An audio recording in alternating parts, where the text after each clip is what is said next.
Protéger la santé des autres.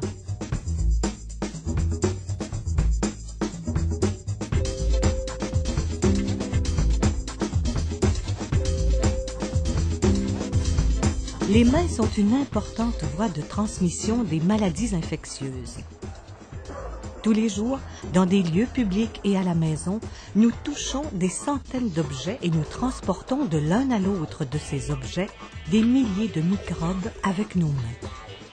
De même, machinalement, sans nous en rendre compte, nous nous touchons le nez, la bouche et les yeux des dizaines de fois par jour.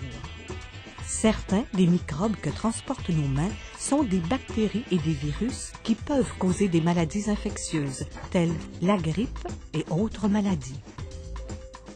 Le lavage régulier des mains est le moyen de prévention des infections le plus simple et le plus efficace. Quand se laver les mains? Lorsqu'on a les mains sales, évidemment. Après avoir toussé ou éternué dans ses mains, après s'être mouché ou avoir mouché un enfant, après être allé aux toilettes, avant et après la manipulation d'aliments, notamment la viande crue et les œufs.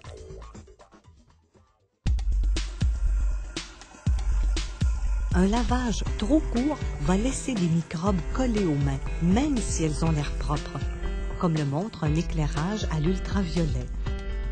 Pour éliminer les microbes de nos mains, on doit prendre le temps de bien les frotter, le temps de chantonner Frère Jacques. D'abord, il faut bien se mouiller les mains avant de prendre le savon. Savonner efficacement, et cela en frottant le pain de savon.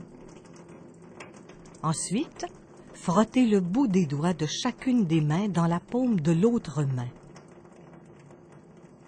Entre les doigts, les paumes des mains, les doigts entrelacés, le dessus de chacune des mains et les pouces. Rincer sous l'eau,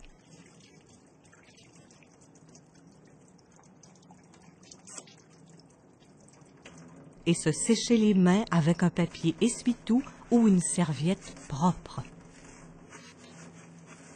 Finalement, fermez le robinet avec le papier essuie-tout ou la serviette.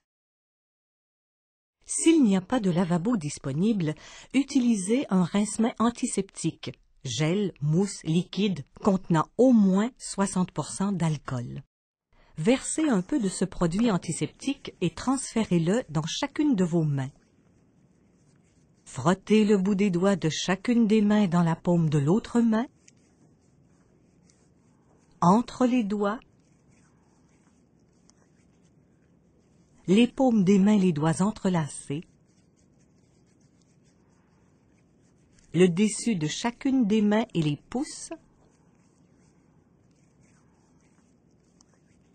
jusqu'à ce que les mains soient sèches.